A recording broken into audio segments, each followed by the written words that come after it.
Hey, hello, this is JC with the Appalachian Authors Guild. We get together once a month with the guild in person and also once a month over a Zoom call each month to do workshops, get together, just kind of discuss things with each other, not just board meetings, but we have some really interesting presentations at times. And part of those workshops is that we really enjoy having roundtable discussions with each other about different elements of writing.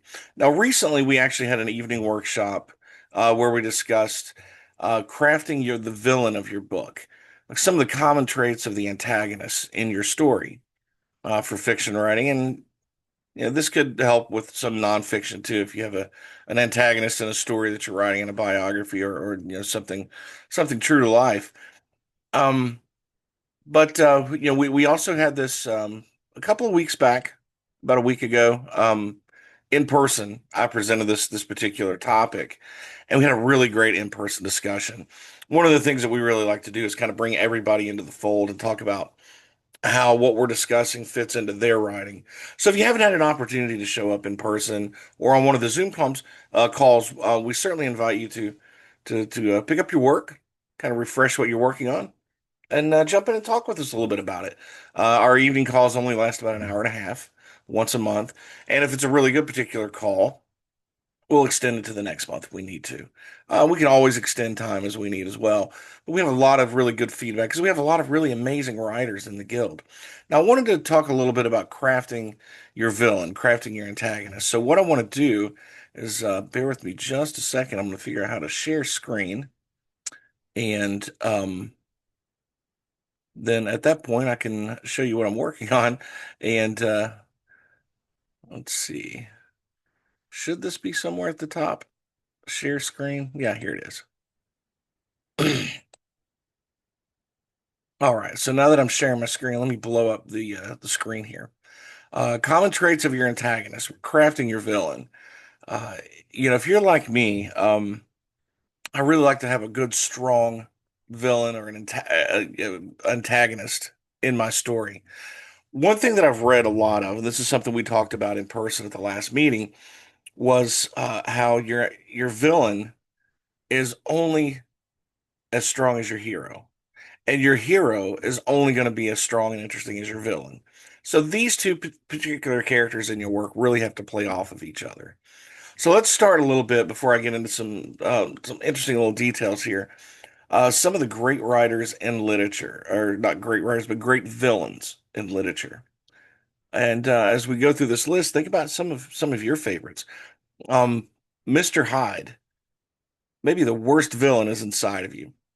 That was one of the things that people that were talking about some of the common traits and talking about some of the worst villains or best villains, depending on how you look at it. Um, Sometimes the worst villain that we have is inside of us. Mr. Hyde's a perfect example of that. If you're a fan of Sherlock Holmes, Professor Moriarty. This was actually recently I got to go to the Barter Theater in Abingdon and watch an interesting play. And it was a Sherlock Holmes play, and Moriarty was the villain of this. Great play, but anything I read by any Sherlock Holmes mystery is really really great. Um, One of the things we talked about how is that the villain doesn't always have to be a person. It could be a time or a place. If you take a look at Stephen King's work, The Shining, the Overlook Hotel is the antagonist in that story. Captain Ahab and Moby Dick was certainly one heck of an antagonist. I reread that last year, actually. I haven't read it in probably 20 years, but last year I picked it up as a quick read. It was a good quick read and a quick study in writing your antagonist. One Flew Over the Cuckoo's Nest by Ken Kesey was an amazing book and probably a really good movie for those of you who've seen it. Nurse Ratched is a really great villain in literature. 1984, Big Brother, great villain. Again, very different. One that scares the crap out of all of us writers, Annie Wilkes, from the Stephen King work, Misery. Good movie, good book. Also another Stephen King classic, Pennywise the Clown. If you've ever read Blood Meridian by McCarthy, who was, an Appalachian writer, many of us know, Judge Holden in that book, Blood Meridian, was a really, really great villain. In Lord of the Rings, classic Sauron. David Copperfield, Uriah Heep was a great villain in that particular piece of literature. So those are some of the characters we had a really great roundtable discussion about in person and on our Zoom call. So what are some of the frequently found traits? Some of the frequently found traits in your antagonist are some of the same traits that you find in your protagonist, in your hero. Clear motivation. It could be just, where they're seeking power, wealth, revenge. In the case of the Overlook Hotel, it was seeking souls. It needed to eat, and it, fed off of people's fear and souls. They're very intelligent. They're very cunning.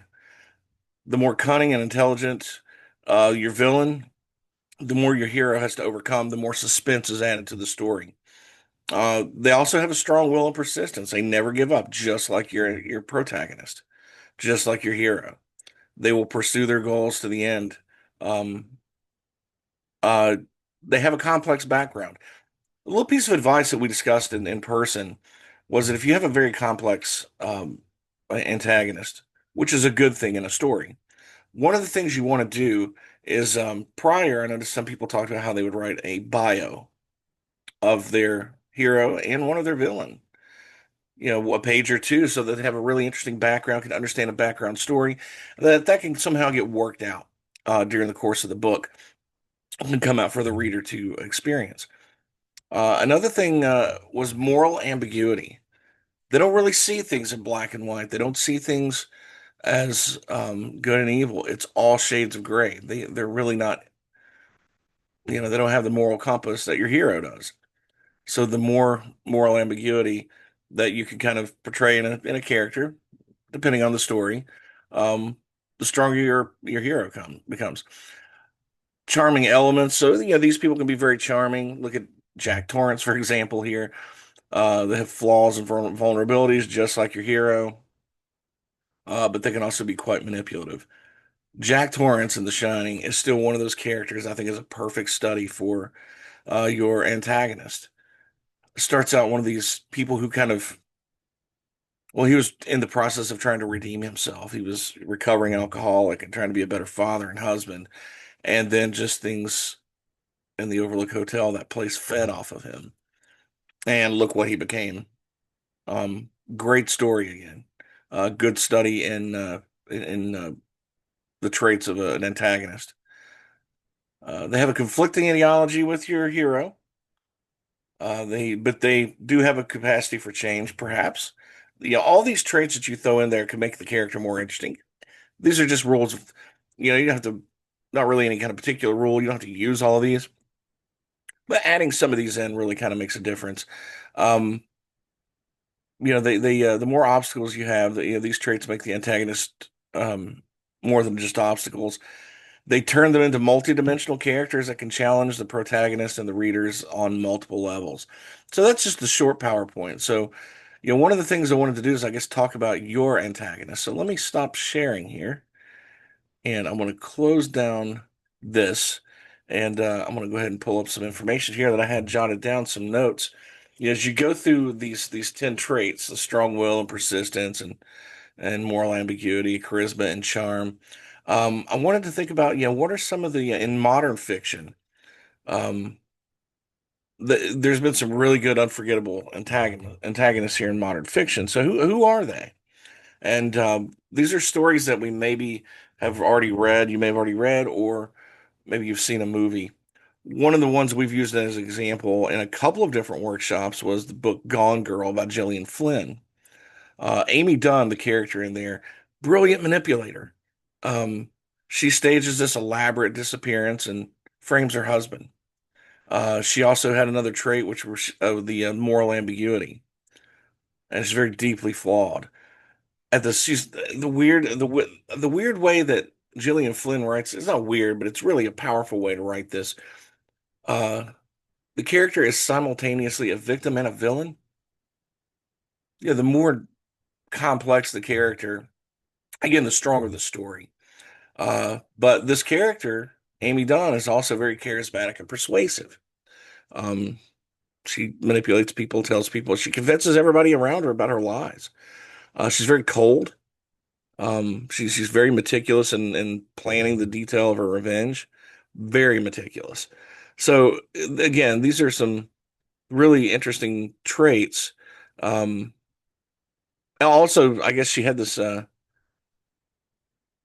of a complex backstory. I don't want to get too much into the book if you haven't read it, but she had a lot of I guess her character and she was sort of shaped by a lot of pressures that she had from her parents, and she sort of had this identity crisis going on. So all these things lend to making a very strong character in your antagonist that only makes the protagonist, your hero of the story, that much better. So, when we write, we tend to focus on the hero mostly, and we should, we're writers, but it's just as important to focus on the antagonist to make the story better. One of the best book series that's come out in, gosh, a long, long time, The Hunger Games. If you look in that book or those movies, the character President Snow, it's very charismatic. He had this mask on he for the public, and he just comes across as very refined and genteel, but really behind that mask is a lot of cruelty. Um, and he is very much ideologically opposed to Katniss and her values of freedom and fairness. That is not what he is about. And that actually makes him quite cold and unyielding in whatever he does. And he does whatever it takes to preserve that capital's dominance. He sort of becomes a symbol of systematic oppression rather than just a personal enemy. So that was how complex that character was. That he not only was a bad guy, but he was a symbol that everybody needed to rally around and fight against. And he was very ruthless and strategic as well. He used fear, manipulation, propaganda, everything he could to maintain power. One of the other books that I took a look at, as far as characters, Ripley's Game, Tom Ripley. I think this came out in '99. But anyway, there's been some reprints over the last 20, 25 years, but um, that's by Patricia Highsmith. And that character, Tom Ripley, has just stayed relevant because of all the adaptations. Um, this guy, commits crimes without guilt. I mean, he's very amoral, and he tries to justify all this to himself. So he thinks he's righteous, but he's not. The villains most of the time think they're just as much in the right as the hero is. Tom Ripley, again, very charming character. He's very disarming with how likable he is. But at the same time, behind that facade, he's cold-blooded, capable of, very extreme violence if it serves what his needs are, and he's very manipulative. Um, he can kind of bring others into his scheme, and they don't even really know it. One of my favorite. Now, I know I wasn't able to read through this book, and we didn't talk about this one in particular, but I want to mention that Under the Dome by Stephen King. There was a character in there, and I watched this series. You can still find this on streaming. Under the Dome. It's the character of Big Jim Rennie.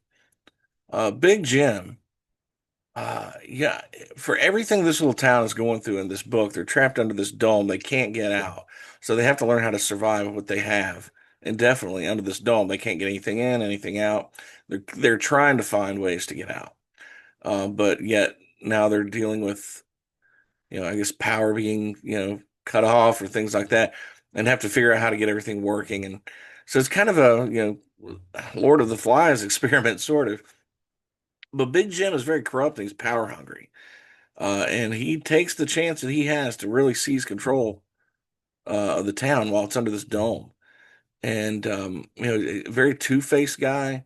He comes out like he's, the big pillar of the community, but he's willing to do heinous acts to manipulate people to stay in power and in good standing there. But again, he's a very charismatic guy. He's so charismatic that other people will follow in what he's trying to do and turn a blind eye to things because they don't want to see that, hey, this guy's really not a good guy, and he's quite ruthless. Um, and he will, in the course of the book and the show, he eliminates threats really without hesitation. I mean, he's really just that kind of character. So, we do have any number of things that we can work with our characters, with our antagonists. So, as you're working in your book or your short stories or your writing prompts, what are you doing to make your antagonists more interesting and more complex to improve your story? If you're working on something like that and you're doing writing prompts to sort of practice, or you're working on a book or a story right now, if there's anything you're using, describe it below, or feel free to chime in with the chats here with the Authors Guild. We'd love to hear your feedback. It's just one of these things where we try to help each other, build off each other's experiences, and improve our own work at the same time. So thanks again for stopping by to watch this video. Certainly appreciate it.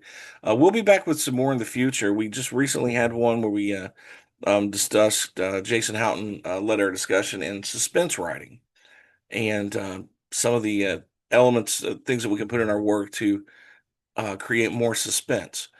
Really great discussion, really great workshop. We're going to actually continue that one in July. So if you want to jump on that Zoom call at that point, we're going to have a really, really robust roundtable discussion. And we're going to look specifically at what other writers in the suspense genre, some best-selling authors, have to say as far as advice on writing your suspense novel, and where to start, and how to really add some oomph to what we're doing. So thanks again, everybody, and make sure you visit us online at appalachianauthors.com. If you're not a member and you want to be, feel free and jump on the website there and join us. We're a 501c3 nonprofit, so any thing that you do with the guild is tax deductible, but that's not the big issue. It's the camaraderie and the discussions and the learning process that we're all sort of going through. I think that are the most helpful, and we do these every month. So thanks again, and we'll see you again on the next video.